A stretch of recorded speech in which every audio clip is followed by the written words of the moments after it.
Hello, good morning. Welcome back to Learn with Lorna, episode number 190, if you can believe that.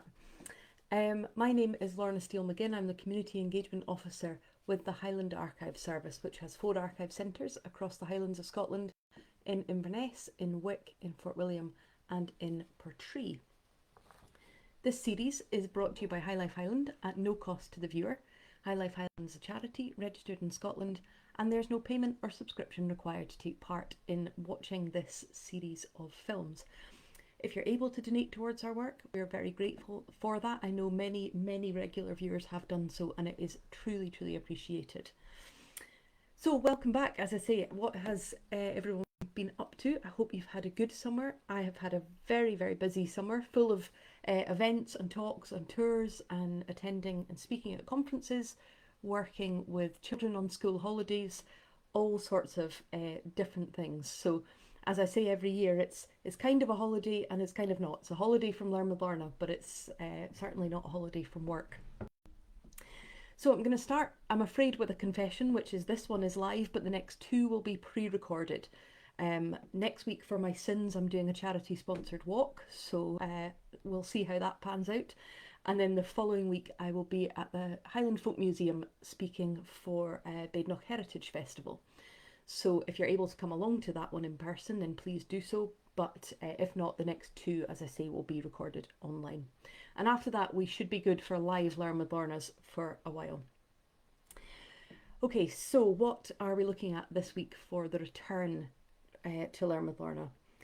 I wanted to start back with something that I thought would immediately be useful to people before I go into another storytelling type 1. So I'm starting with something that we are very often asked about in all 4 of our archive centres, which is about how to trace the history of a building, and particularly how people can trace the history of their own house, who used to live there, when was it built, and so on.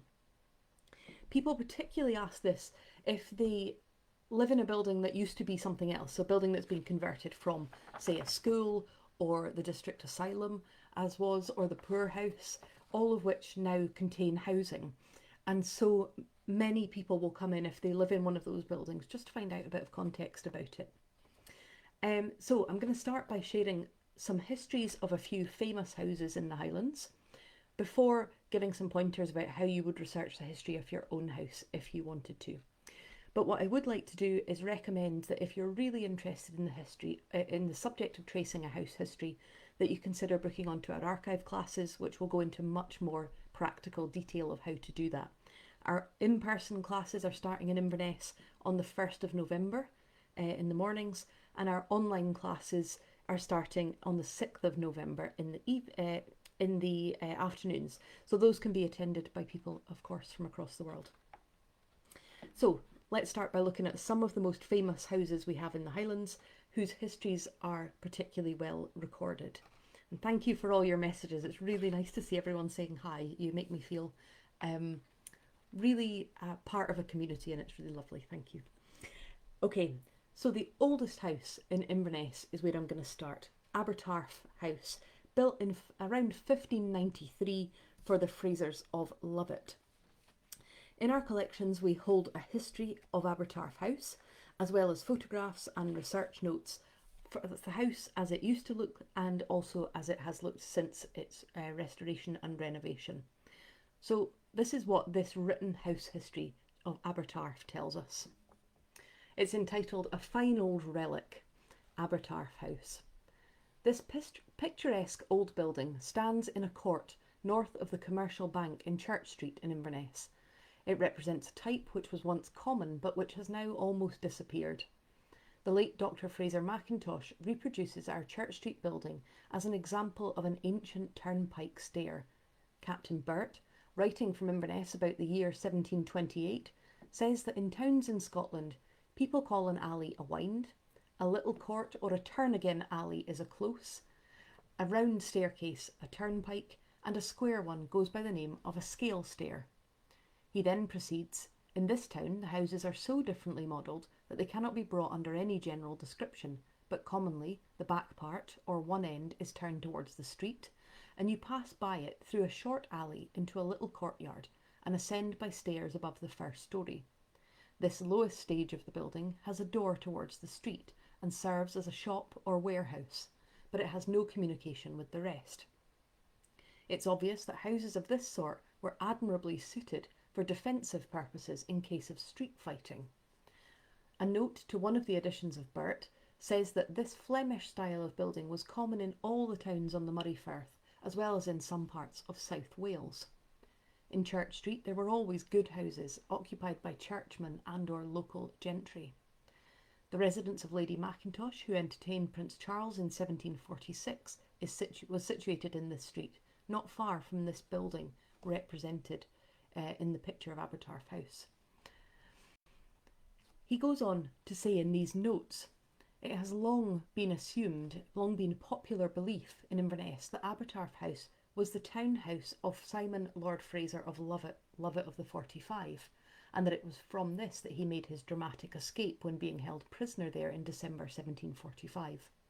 I am afraid, however, he writes, that there is no warrant for this belief, which owes its origin, I think, to the fact that Abertarf House was at a later date the property of Simon's younger son, familiar in local history as Archie Fraser of Lovat, who was the last of the old Lovat family to hold the Lovat estates. It was on his death in 1815 that the present family succeeded. Old Archie, or Old Lovat, as he was familiarly called, was an extraordinary character, and many quaint stories were long current about him. The Lovat estates were of course forfeit after the 45 and were subsequently restored to Simon's elder son, General Simon Fraser, and it was on his death in 1782 that old Archie succeeded to the estates. He was one of a group of boys who, when at school at Petty at the time of the Battle of Culloden, fled the school to see the battle and narrowly escaped sharing in the disaster. So I've given you a little bit of detail there about the fact that it's got that turnpike stair, that it sits, Abertarf House sits in a courtyard back. If any of you are not familiar with Inverness, then please do just Google it, you'll find a picture of Abertarf House. But it's also as famous because of who's been associated with it, the fact that the Frasers of Lovat have had a stake in that house. So sometimes houses become famous because of who's been associated with them, or just the fact that they have survived so long. Abertarf, although it would have been common, that design, is now pretty much the only building of that type in the area. And so it's famous because it's a survivor. Other houses were famous in their time and remain famous now, despite and sometimes because of the fact that they don't exist anymore. So sometimes it's the destruction of a house that cements it in the public consciousness. And one of the most extraordinary and wonderful houses in the Highlands to no longer exist, and I'll be interested to see if there's any suggestions from locals coming up, but I would say one of the most famous extraordinary houses that doesn't exist in the Highlands anymore is Rosehoch House. And we hold within the Och Heritage Collection at the Highland Archive Centre some phenomenal photographs of this house. It is incredible. My plan is to share some of these images after I've finished speaking so you can see what this house looked like. But Rosehoch is in between Och and Manlochie on the Black Isle, so just north of Inverness. And here's how Och Heritage, who have produced a book about the history of Rosehoch House, this is how they describe the house's history. Rosehoch House was built as an elegant mansion house in 1795 by Sir Roderick Mackenzie of Scatwell and remained unaltered until the end of the 19th century. Though inherited by J.D. Fletcher in 1885, it was not until 1895 that he decided to enlarge it. He commissioned Mr. William Flockart, a Scottish architect, to draw up plans, and the building contract was awarded to the firm of Foster and Dixie of Rugby. The alterations consisted of considerable additions to the then existing house in the form of a new hall, drawing room, billiard and smoking room on the ground floor, swimming pool, and complete arrangements for a Turkish bath in the basement, with the complete remodelling and casing of the existing house. And those Turkish baths and swimming pool had a blue domed roof above them within the basement.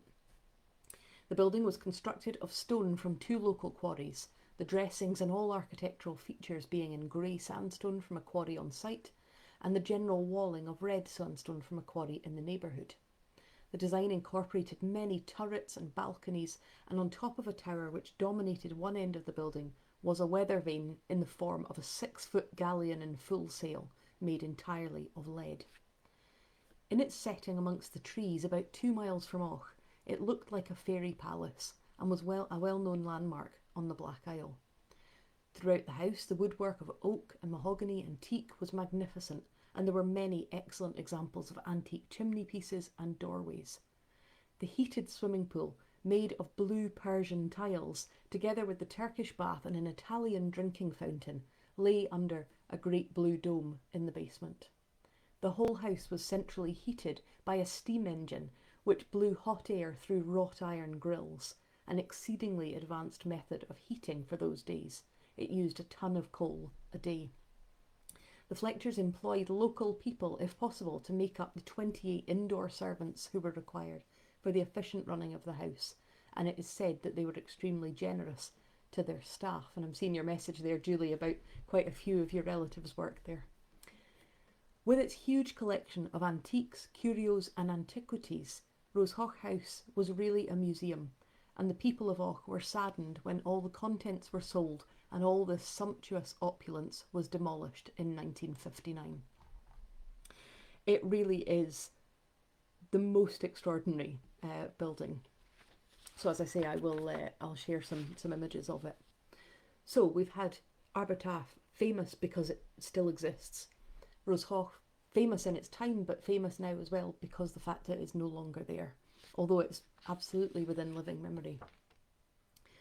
Some houses have become famous because of those who lived in them or visited them. So we've mentioned that with the Frasers of Lovett. But there are many of these across the Highlands, houses that have become famous because of an association. So Boleskine House is one such, lived in by occultist Aleister Crowley and then Led Zeppelin guitarist Jimmy Page. But one person who seems to have visited multiple houses across the Highlands, I mean, how he had time to do anything else other than sleep in the beds of the Highlands, is Bonnie Prince Charlie. He seems to have stayed everywhere, much like Elizabeth I in England, who seems to have just rocked up and stayed the night in everybody's house.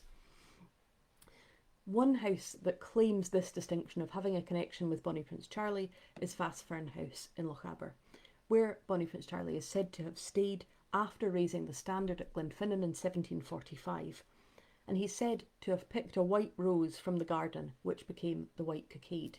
I don't know what the veracity of that is, but certainly it's a claim that is made.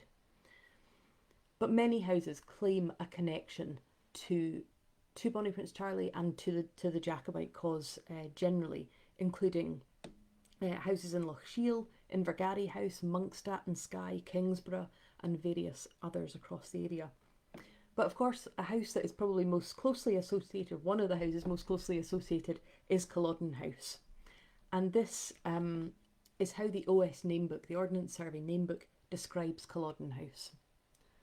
This fine mansion is situated about 4 miles from Inverness in the centre of a fine estate and consists of a central square block 3 stories high, on each side of which is a smaller detached block connected by a courtyard, the 3 forming a very imposing front. The ancient residence for the estate was at Balmore, the big town, near Stratton Lodge, but more than 3 centuries ago, and this would have been written in about the 1870s, more than 3 centuries ago it was removed to its present site.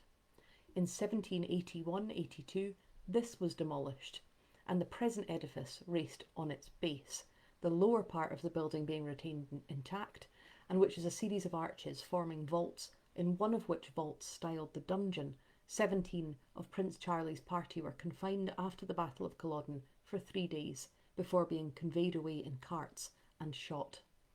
The building was at one time encompassed with a ditch and protected by cannon, the embrasures of which still survive. So the Culloden House that we see there today was built in the 1780s, but that lower part of it is part of the original house.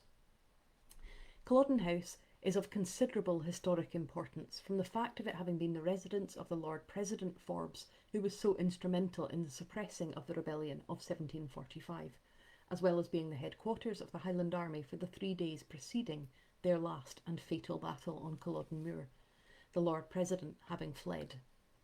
The field of battle, however, lies wholly out with the area, so it's removed from the house. The bed in which Prince Charles slept is still carefully preserved in the house, as well as several objects of curiosity which have been picked up on the battlefield. In the lawn, fronting the mansion, stands the withered trunk of a fine old tree covered with ivy. In 1715, during an attack by Lovat party, a man was killed by a bough of this tree, which was knocked off by a cannonball fired from Culloden House. A little further on stands the Brangus tree, a relic of feudal times. There is a fine deep well within the house in the vault next to the dungeon. And incidentally, that Brangus tree was an English elm standing in front of Culloden House, on which is fixed a brangus or an iron holdfast, in which in feudal times it was customary to padlock the arm or leg of a malefactor. We hold within our collections a copy of this 1897 sale catalogue of Culloden House, where that prince's bed that was mentioned was sold along with hundreds and hundreds of other items. As is often the case, the need was to pay for death duties. If we look at Flowerdale House near Gairloch in Westeros, that lays claim to a different famous visitor, although it has also played a part in the Jacobite risings. But here's a very short history of Flowerdale House from Ambala. Flowerdale House is situated in the beautiful glen of the same name, just inland from Gairloch's harbour at Charlestown. It is the family seat of the Mackenzies of Gairloch. The original house was called the Moat House or Tidy. Forgive my Gaelic, as always. It was in a hollow below the mansion here and had a moat and a drawbridge.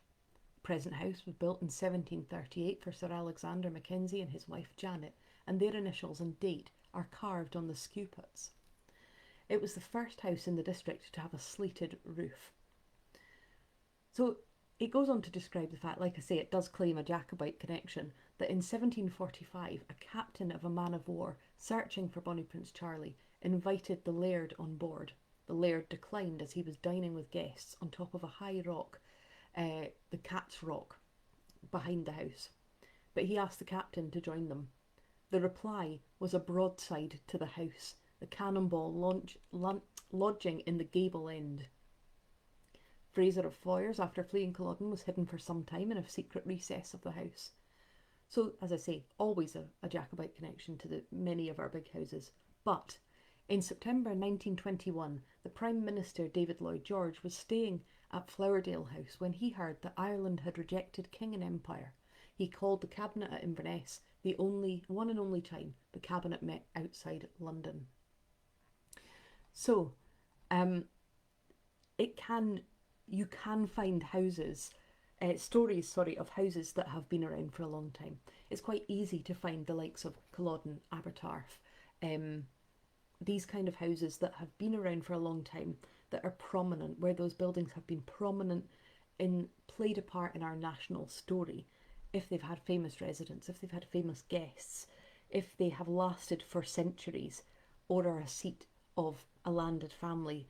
We hold papers relating to Achnacarry Castle, the Camerons, Navarre House, Fowles Castle, the Monroes, and various others. So when you're looking at a big kind of distinct house like that that's played a part in the nation's story, it can be quite easy to track it down. You can find references, as I've read there, from Ordnance Survey name books, from statistical accounts.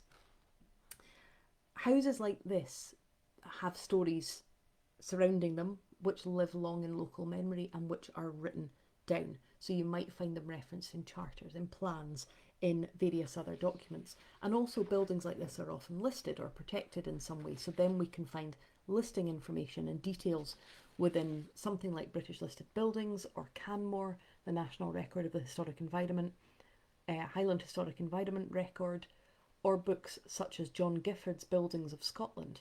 Now, Gifford's books, the Buildings of Scotland series, are fantastic for architectural detail.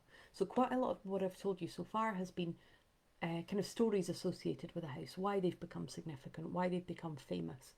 But if you want to find out about the architectural detail of a house and how that can be described in correct architectural terminology, Gifford is the place to go.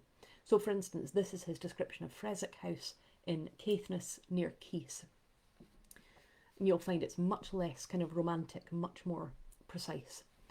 Tall, rendered, L-plan Laird's house built for William Sinclair of Freswick circa 1760, probably incorporating parts of earlier, perhaps 17th century house on site. At the 5-bay front, a projecting crow-stepped gabled ball-finialed centrepiece, crow-stepped west gable, straight skews on southeast wing. At the back, a courtyard west side formed by a roofless 2-storey range. To the south, large U-plan steading, probably 18th century, but altered and enlarged circa 19th century. North of the house, small rubble-built St Madden's Chapel, now roofless, 2 bullseyes windows in south wall.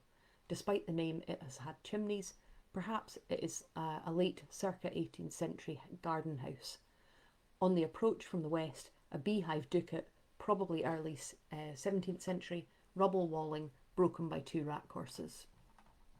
So, as I say, you go from the kind of storytelling of a house into very much the factual information of what Gifford was seeing when he looked at that building to describe its construction. So it depends why you're looking into a house's history and what you want out of it. But Gifford, great place to go. Okay, so that's my first kind of half looking at some storytelling. But what if your house isn't hundreds of years old?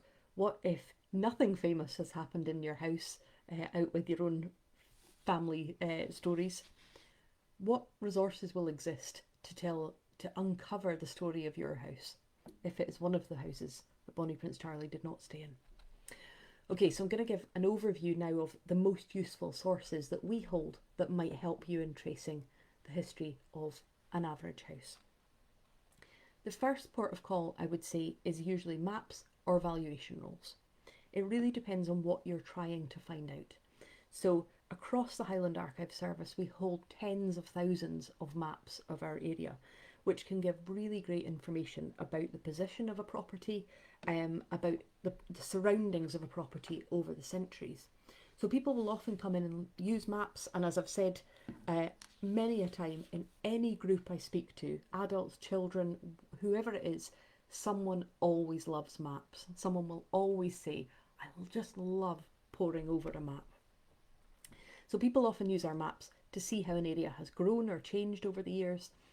If they are looking into a house their family historically lived in, they might use it to see what the nearest school was, how close they were to the church, whether the place name has changed, or whether, sometimes people will move away to a new area and name their new house after the place the family came from. All of those kind of things, maps can be useful for tracing that information.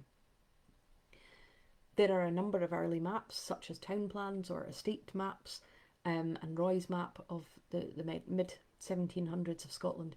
But really, it's in the 1800s where we start to see the development of detailed, comprehensive mapping by the Ordnance Survey. The first edition of Ordnance Survey maps for Scotland were created circa 1843 through to about 1882, and then it was followed by the second edition from the 1890s to the 1940s. So for most places, if you're in the Highlands, or across the UK to be honest, but from a Highland perspective, we'll probably have a first edition map around about the 1860s, 70s, somewhere there, and we'll probably have a second edition map around the 1910s, something like that. From a house history perspective, those two are very useful, first and second edition. If there are earlier estate maps and town maps and so on, they're also great. But perhaps the most useful one, if your specific area of interest is tracing the history of your house. The second edition maps were marked up by the Inland Revenue in the 1910s. And the purpose of this was that the Inland Revenue were trying to generate a picture of land ownership and the boundaries of property. So who owned what and where was the delineation between property ownership. So they took the second edition Ordnance Survey maps and they marked those ownership boundaries on them. So those are very, very useful. We hold a set of those within the Highland Archive Service, and then each plot of land that has a number allocated to it has a corresponding Inland Revenue Field Book. Those are held in the National Records of Scotland in Edinburgh. So that's a very useful thing to look at. But another record type that is invaluable if you're finding out about your house's life before you, or your house's life over the past, is the census. Most people use the census to trace ancestors through time, so they're looking at a particular family and how they can be traced back. But it can be equally used with the property as the constant rather than the people. So you can go back census by census to see who lived in a particular place each time that census was taken. So for instance, if we look at a random example, Salon Cottage in Calduthel Road in Inverness, we can see that in 1891 it was occupied by 88-year-old lodging housekeeper Isabella Forbes or Fraser, and she had her family with her. Her daughters Mary and Flora, her son-in-law Lewis, and her 9-year-old granddaughter. And they also had within that house with them 4 boarders, John Dow, John Fraser, John McGilvery and Thomas Douglas, and 1 servant, Christina Mills. So that's who was living there in 1891. But if we go back 20 years to the 1871 census, we can see it's no longer, at that point, it wasn't being used as a lodging house. Instead, it's occupied by 1 family, John and Elsie Dallas, and their children, Alexander, Margaret, Annie, Elsie, and Charles, and their servant, Catherine MacDonald, and that on the night the census was taken, they had a visitor staying, Margaret McCrae. So you can find in that example that over a 20-year period, different families are occupying it, but in one of them it's being used as a lodging house, so there are all sorts of other people living there as well. So that gives you some idea of social history of the town as those things were changing. So the census can provide a huge amount of information, but there are a couple of drawbacks to the census as a research tool. The first one is that it's closed for 100 years, so currently you can't see any later than the 1921 census. There was in 1939, not quite a full census, but a snapshot of the population taken ahead of the Second World War. But that doesn't help you if your house was born in the 1950s and you can't use the census to find out any information. The second thing that is a bit of a drawback for the census in this regard is that it's only taken in Scotland every 10 years, and so the property might change hands 5 times in between those 10 years, but you won't know that through the census records, because all you're going to get is a snapshot in, say, 1871 and 1881. You're not going to know what happened in the intervening years.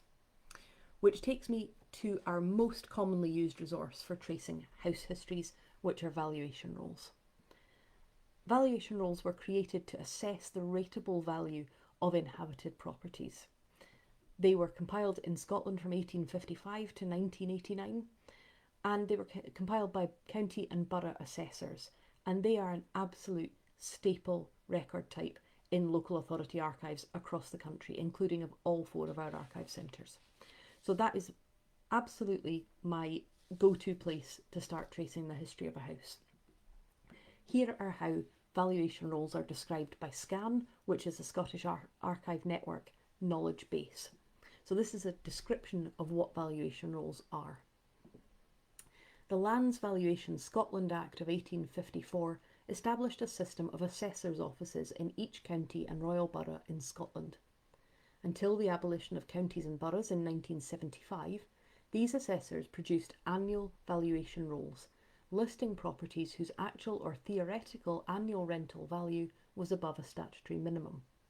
The rolls include a description of the property, what kind of property it was, e.g. was it a dwelling house, a shop, a warehouse, a hospital, a school, etc. They record the name of the owner, the name of the tenant if the property was let, and in some cases the name of the occupier if it had been sublet. Until the mid-20th century, the rolls also included the occupation of most tenants and occupiers. County rolls, so if you're looking at, for instance, Inverness-shire or Argyllshire or Caithness, county rolls are subdivided by civil parish, sometimes by landowner rather than by address. Borough rolls, so for instance if you were looking at Nairn, from the early 20th century were increasingly divided into municipal wards. all of this is evident when you look at it because there are indexes. In 1975, Local Government Scotland Act, counties and borough assessors were abolished and replaced with regional assessors. And so then the format of the valuation rolls change, and from 75 onwards to 1989, they're split, instead of being by borough and by county, they're split into regions and then subdivided into local government districts and then wards. But again, all of that becomes apparent when you're looking at the structure of the volume when you're holding it.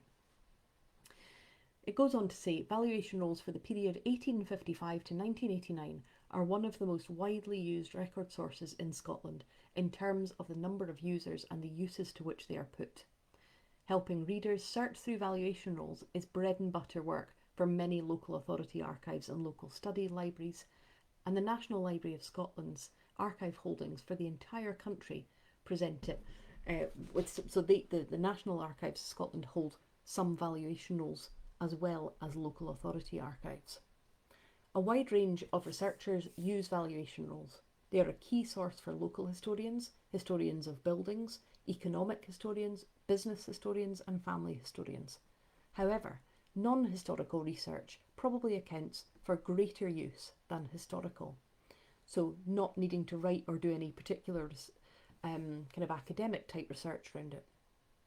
Valuation rolls are often used by the owners of buildings to establish the previous use when applying for planning permission, by local authority tenants when trying to prove length of tenancy to obtain a discount on purchasing price, by credit agencies and prospective employers, to confirm residential status, or even by the police in criminal investigations. So certainly we have often helped Police Scotland to prove who lived in a certain property at a certain year using valuation rolls.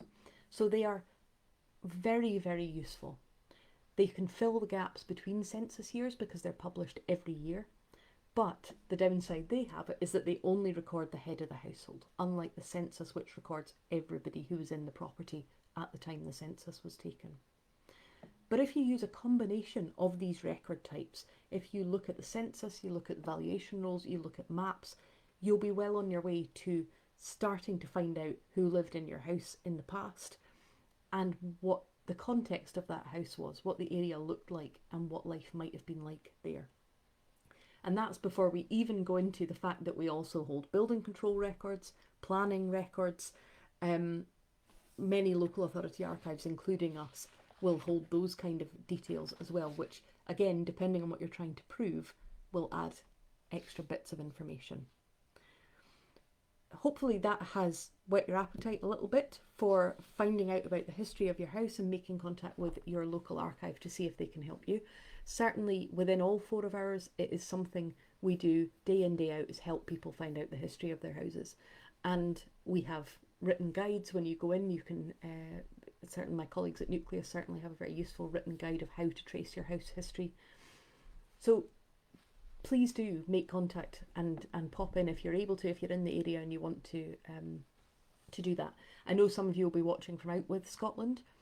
I think I'm right in saying that valuation rolls only exist in Scotland. I'm willing to be corrected on that, obviously, but certainly they are a very useful resource within Scottish archives. If you want to spend more time learning about this in much more detail, then as I said at the beginning, please do consider booking onto our archive classes. They're a set of 4 classes on different topics, coming up in person starting on the 1st of November and online at the 6th of November. So if you can drop us an email if you want to book onto any of those. And then finally, a reminder that we're hosting our annual Doors Open Day event on Saturday, so the 7th of September from 10 till 4. So really hope a few of you will be able to come in and see us then. So absolutely drop in 10 till 4. You don't need to make an appointment, don't need to tell us you're coming or anything like that. If you do want to come on a behind the scenes tour through all the strong rooms and so on, then you will need to book onto that. There are 3 tours on the day. But I'm going to stop talking. I've been out of practice for a few months of doing Learn with Lorna, although I have done many talks in that time. Thank you for joining me again. It's so nice to see everybody's comments and names coming up, and it's been so nice over the last few weeks to have all sorts of chats and conversations with people, many of whom say they never comment, they never get involved in the chat on the films, but that they watch every week. So thank you for coming to speak to me. It's really appreciated. Hopefully see some of you on Saturday. Hope you enjoyed finding out a little bit about some of the houses in the Highlands and how to trace your own house history. Next week, as I say, it will be pre-recorded, but please do try and catch it, because it is on the history of some of the stories within the Commissioners of Supply records. And I was blown away by how many really interesting stories I found in there. So I'm frustrated that that one is not live, because I was really blown away by what I found in there. And also, to be honest, I would much rather be telling you stories from the Commissioners of Supply than doing a 100-kilometre walk. So, right, a reminder that this series is brought to you by High Life Highland at no cost to the viewer. High Life Highland is a charity registered in Scotland, and there's no payment or subscription required to take part in this series of events. But if you're able to donate towards our work, then we're very grateful for that. And thank you so much for all joining me and all your lovely comments. It's really nice to be back with you. Thank you.